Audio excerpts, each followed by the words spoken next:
Arkadaşlar hepinize merhaba. Bugün araba tanıtımıyla karşınızdayım. Şu an yanımızda Jeep Renegade var, 2019 model. Bunu tanıtacağım sizlere. Jeep Renegade 2019 1.3 turbo modelinle beraberiz. 2019 model ama 2020 çıkışlı bu araba. Benzinli 1.3 turbo. 150 beygir bir HP söz konusu.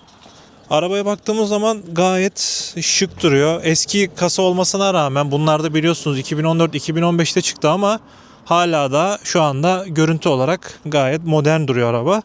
Arabanın özelliklerine gelecek olursak arkadaşlar, yaklaşık benim boyum 1.83. Şu an baktığınızda zaten ne kadar yüksek olduğunu görebiliyorsunuz. Araba da yaklaşık neredeyse 1.70 uzunluğunda diyebilirim. 1.69-1.70 bandında. Bagaj kısmına bakabiliriz şimdi sizlerle beraber. Şöyle bagajı açıyorum alttan. Bagaja geldiğimiz zaman yaklaşık bir 340-350 litre bir bagaj var. Şöyle kendi malzemelerimiz var. Küçük bir bagaj, yetmiyor ama gene de fena değil, yani şehir içinde ideal. Alt tarafa baktığımız zaman şunu kaldırdığımda ekstra bir bagaj alanı daha var. Şöyle kişisel eşyalar, ilk yardım çantası vesaire. Aslında gayet hoş. Şurada yan cepleri var, bagajı görüyorsunuz, işte bu ıvır zıvır koymaya. Burada da bir yan cep var. Şurada askılığımız var. Sol tarafta ışığımız var. Bu arka koltuklar yatabiliyor ekstradan. Evet, bir de Jeep Renegade'de şöyle bir özellik var. Jeep'te daha doğrusu. Jeep'in ikonikleşmiş modelini her yerde görebiliyoruz. Bakın burada da bu Jeep'in meşhur ikonik modeli simgesi burada gözüküyor. Tutamacımız var. Şöyle rahat bir şekilde indirebiliyoruz. İsterseniz bir de önden bakalım. Yani boya baktığımız zaman uzunluk olarak kısa bir araç. 4 metre 24 santim civarında bir uzunluğu var. Yani şehir içinde aslında SUV'a binmek istiyorsanız gayet ideal bir araç. Bu artı C SUV klasmanına denk geliyor ama aslına bakarsanız B SUV klasmanında bir araba. Hani rakiplerine baktığımız zaman gene B SUV'larda işte Skoda Kamiq olsun, Honda HR-V olsun, işte Peugeot 2008 olsun. Onlara nazaran daha büyük, daha yüksek aslında bu. Yani uzunluğu olsun, şey olsun, daha yüksek bir araba. Aslında bu C SUV da denilebilir ama literatürde B SUV diye geçiyor esasında. Şöyle baktığımız zaman şu anda da hafif kirli bir araba ama yani özellikle kırmızı olması vesaire bayağı bir göz alıcı bir dizayna sahip diyebilirim. İstiyorsanız gelin hep beraber şimdi arka tarafa bakalım.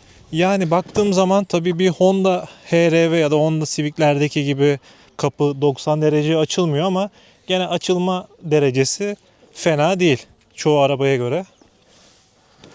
Şu anda arka tarafa geçtim. Şu an ön oturuş benim kendi pozisyonuma göre.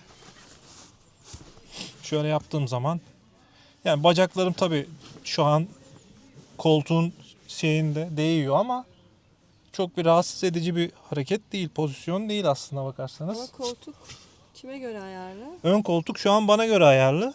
Boyun kaç peki? Boyum 1.83. Bana göre ayarlı olduğu için biraz arka taraf şey kalıyor tabii, dar kalıyor. Ama çok bir rahatsız edici tarafı yok. İstiyorsanız şeye bakalım, bu yüksekliğe bakalım, tavan yüksekliğine. Şu diğer tarafta, evet, tavan yüksekliğime baktığım zaman tavanla kafam arasında yaklaşık 4 parmak falan var. Bayağı yüksek yani tavanımız. Herhangi bir arka tarafta işte Toyota CHR gibi bir klostrofobik bir ortam yok tavanda. O yüzden gayet ferah. Bir de özellikle cam tavan olduğu zaman içerisi daha da ferah oluyor esasında. Yani ideali uzun yolda 2 kişi arka tarafta ama 3 kişi de şehir içinde herhangi bir yere sağa sola giderken ya da çocuklu bir aile çok rahat bir şekilde sığabilir. Bir problem olmaz. Eğer kamp yapmak istiyorsanız da Evet, tavan yüksekliğinden bahsettik. Herhangi bir klostrofobik bir ortam yok. Özellikle Toyota CHR'ye göre.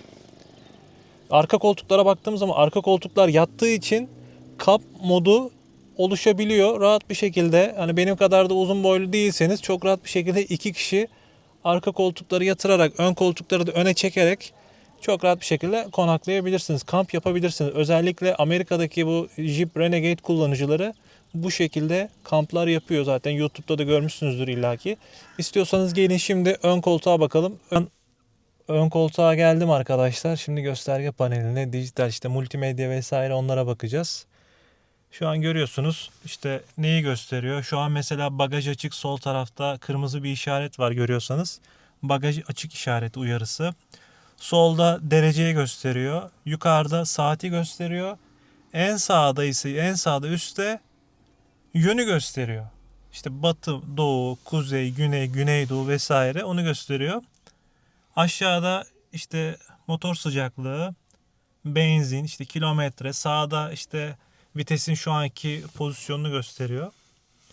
İbre 240'lık bir ibre var. Şöyle şey arasında geçiş yapalım. Mesela hız dedi. Araç konfigürasyonu. OK'ye basıyorum. Emniyet. Passenger airbag diyor. Airbag'lerle ilgili bunları ayarlayabiliyorsunuz. Emniyet yardım. Uyarı seviyesi. Uyarı seviyesi orta, yüksek, kısık, kapalı, yüksek. Mesela bende yüksek. Sonra geri geldim. Ekrana geliyorum. Ekranda telefonu gör diyor. Telefon görme şu an açık zaten. Bakın sağda gene Jeep'in o ikonik simgesi var. Emniyette tekrar geldim. Passenger dedi. Geri çıktım. Ekran ayarları. Buradan işte üst sağ diyor mesela. İşte pusula mı olsun, sıcaklık mı olsun, tarih mi olsun, saat mi olsun, ateşleme tuşu diyor mesela on off. Bunları ayarlayabiliyorsunuz. Merkez, ekran ayarlarında gene. Vites göstergesi, standart, tek harf. Tek harfe düşünce sadece hangi vitesteyseniz onu gösteriyor. Standartta ise normal bildiğimiz standart vitesleri gösteriyor. Hangi konumdaysan gene o daha parlak şekilde. Sonra uyarılar diyor. Şu an herhangi bir uyarı yok. Ses dediği işte şu an hangi müzik çalıyorsa onu gösteriyor. Trip diyor. Mesela işte kaç saat? 42 saatten beri kullanıyormuşuz arabayı. Ortalamamız 8,7'ymiş. Genellikle biz İstanbul şehir içinde kullandığımız için ortalamamız ve yoğun trafikte kullandığımız için yani günde yaklaşık 5-10 kilometre gidiyorum ben. Yoğun trafikte 8,7 şu an için. Yani bu 8,7, 9 bazen 10 olabiliyor. Şöyle geri geldim. Burada Drive Assist dediği işte tabela okuma sistemi, tabelaları, yoldaki tabelaları, hız tabelalarını ve diğer tabelaları okuyup sana burada direkt gösteriyor. Gayet güzel, başarılı. Ondan sonra devam ediyorum. Drive Assist'ten sonra araç bilgileri, işte radyatör sıvısı sıcaklığı kaç derece, yağ ısısı ne durumda, işte şarj cihazı ve işte servis durumu. Bunları görebiliyoruz. Aynı zamanda işte tekerleklerin hava basınç ayarlarını da buradan yapabiliyoruz. Tamam. Şimdi de multimedya ekranına bakalım.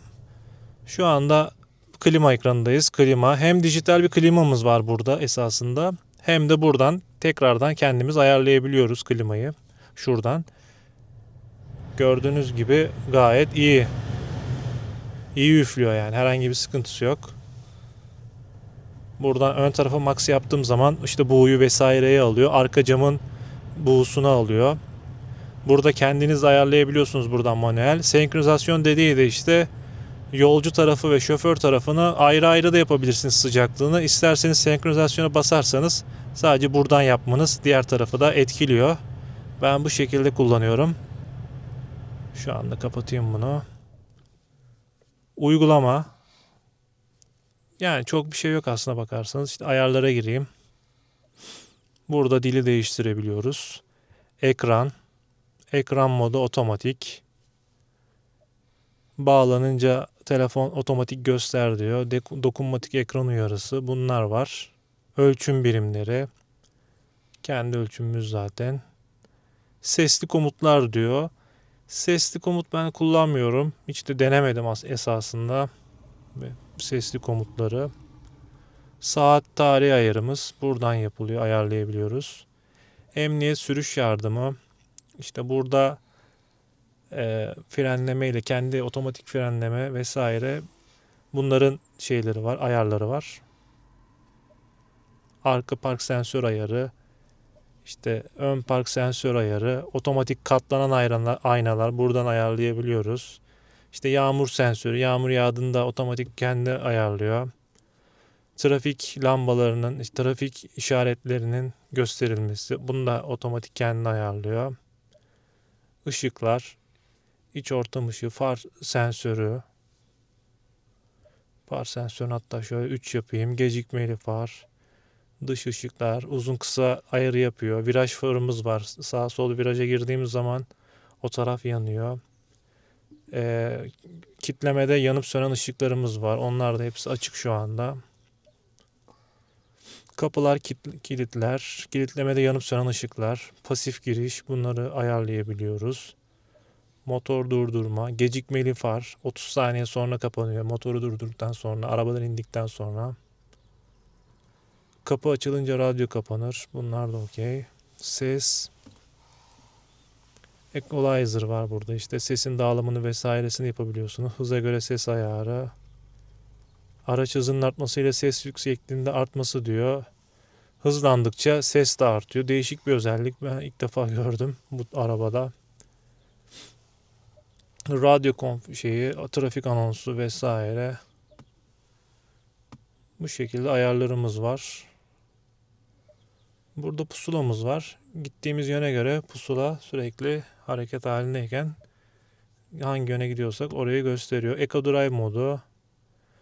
Bu da yolculukla ilgili işte nasıl hızlanman iyi mi, yavaşlaman nasıl, hızın nasıl, işte vites atımın nasıl vesaire bunları gösteriyor. Yani şuralara bakalım istiyorsanız. Güneşliklerimiz gayet yeterince iyi. Lambamız güzel. Makyaj aynamız. Makyaj lambası mı diyeyim artık. Burası da aynı şekilde. Lambaların büyüklüğü vesaire ideal.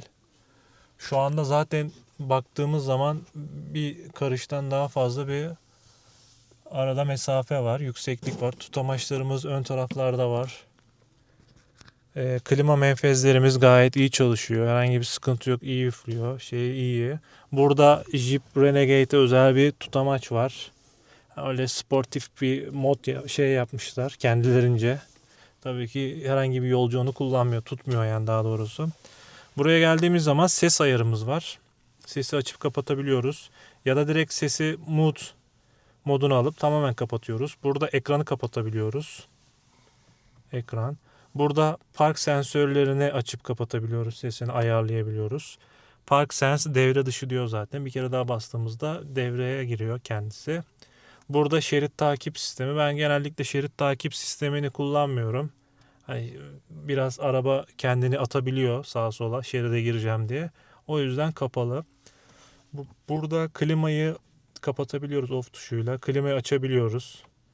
İşte burada klima yükseklik azaltma falan yükseklik ayarları var. Burada gene dijital ekrandaki gibi ön taraftaki buharlaşma engelleyici max seviyesine getirebiliyoruz otomatik şekilde buradan basıp. İşte arka taraf, yan aynalar vesaire oradaki ısıtmayı da kendimiz buradan ayarlayabiliyoruz. Tamam. Vites biraz eski model kalmış aslında bakarsanız. Bu arabaya pek yakışmadığını söyleyebilirim vitesin. Burada start stop kapama tuşumuz var. Ben genellikle kapanı kullanıyorum. Burada elektrikli bir el frenimiz var. Zaten P'ye aldığımız zaman otomatikman kendi de hemen bir istiyorsanız bunu deneyelim. Şu an mesela park freni serbest bırakmak için fren pedalına basınız diyor. Zaten pedala bastırmadan yapmaz. Şu an ben çalıştırıyorum mesela. Araba çalışıyor şu anda. Diyelim ki işte N'ye aldım. N'ye aldıktan sonra parka alınca el freni kendi çekiyor zaten. Şu anda kendi çekti el frenini. Şu an kapatalım. Elektronik Fren sistemi gayet iyi çalışıyor. Burada 2 tane bardaklığımız var. Gayet yeterli de aslında 2 bardaklık. Burada da işte kalem koymaya vesaire, kart koymaya yarayan bir bölme var. Burada ayrı bir bölüm vardı normal. 4x4 olsaydı bu araba ayrı bir bölüm olarak 4x4 geçişlerini ayarlayabileceğim bir düğme olacaktı. Ama bu 4x2 olduğu için buraya böyle boşluk bırakmışlar. Burada bir USB girişimiz var. Burada bir çakmaklığımız var 12 volt. O çakmaklık da şu anda bağlı ve araç kamerasını Xiaomi araç kamerası var bende. Yani çalıştırdığım zaman, arabayı çalıştırdığım zaman araç kamerası da hemen devreye giriyor. Zaten sesinden de anlıyoruz devreye girdiğini. Ve benle beraber bütün yolu izliyor, takip ediyor. Kolçağa gelelim. Kolçak burada ıvır zıvırlar, işte kalemdir, gözlüktür vesairedir. Yani yeterli bir kolçağımız var burada. Fena değil kolçağımızda. Şöyle de baktığımız zaman gayet şık bir kolçak. Koltuklar kumaşı güzel, temiz. Herhangi bir sıkıntı yok. Koltukların kafası biraz büyük. Yani normal arabalara göre, bana göre biraz da büyük. Normal arabaya göre de büyük aslında. O beni rahatsız etmiyor. Gayet güzel aslında. Yani ergonomik diyebilirim. Burada sol tarafta ise işte farı kendimiz istersek kendimiz ayarlayabiliyoruz. İstersek direkt otoya getirdiğimiz zaman işte güneşin durumuna, havanın durumuna göre far kendi yanıp sönebiliyor. Burada otomatik camlarımız var. Hemen şöyle indireyim. Kendi iniyor otomatik. Bir kere basınca tekrar kendi kalkıyor. İşte yan aynaları ayarlamak için burada bir tuşumuz var. Aynalarımız bu arada gerçekten çok büyük. Hani çok rahat bir şekilde arka tarafı görebiliyorum. Herhangi bir problem olmuyor. Bu arada arkada kör nokta uyarı sistemi var. Bakın görüyorsunuz. Şurada kör nokta uyarı sistemi var. Sağdan soldan bir araba yaklaştığı zaman burada bir ışık yanıyor. Eğer siz sinyal verip sola geçeceğinizde arkanızda da sol tarafta da bir araba varsa bu sefer uyarılı bir ışık yanıyor, yanıp sönüyor. Uyarı veriyor, dıt dıt uyarısı veriyor. Gerçekten güzel bir sistem yapmışlar. Evet, kaputa bakıyorum. Kaputun altı gayet toz içinde şu anda ama çok önemli bir şey değil. Normalde silecek suları biliyorsunuz sol tarafta olur, bu tarafta olur ama Jeep'te tam burada silecek suyumuz, akümüz var. Yani 1.3 turbomuz, motorumuz. 1.3 yetiyor mu derseniz İstanbul'da bence çok rahat yetiyor. Herhangi bir sıkıntı yok. Yani görüntü olarak araba gayet şık. Jeep havası yani su havası gayet yerinde. Hani alacak olan arkadaşlara tavsiye ederim. Özellikle işte 2 kişiyseniz ya da 3 kişilik küçük bir çekirdek bir aileyseniz, kalabalık bir aile değilseniz çok rahat size yetecektir araba. Onun haricinde yani benzin konusunu dert etmiyorsanız 1.3 turbo ama hani şehir içinde 9-10 hani ortalama 8 desek gene yüksek esasında şu ekonomik şartlarda. Eğer benzin sizin için problem değilse gayet tavsiye edeceğim bir araba. Yani B SUV değil de C SUV olarak bunu düşünebiliriz. Bu arabayı düşünebiliriz. Hızlanma nasıl derseniz hızlanması hani 1.3 olduğu için çok atik değil ama hani belli bir sınırı geçtikten sonra hıza ulaştıktan sonra gayet güzel gidiyor. Benim zaten öyle hızlı bir şeyim olmadığı için yasal sınırlarda sürüş yaptığımız için benim için hız önemli değil açıkçası. Önemli olan işte güvenli olsun. Sağlam viraj tutuşu olsun. Bunlar benim için önemli olan. Bu arabada da onlardan var zaten. Herhangi bir sıkıntı yok. Frenleri de sağlam. Yeter ki bakımını zamanında ve tam şekilde yaptıralım. Zamanında yaptırdıktan sonra herhangi bir problem olmaz. Bir de şimdi kaputa bakalım istiyorsanız. Şuradan kaputu da açayım.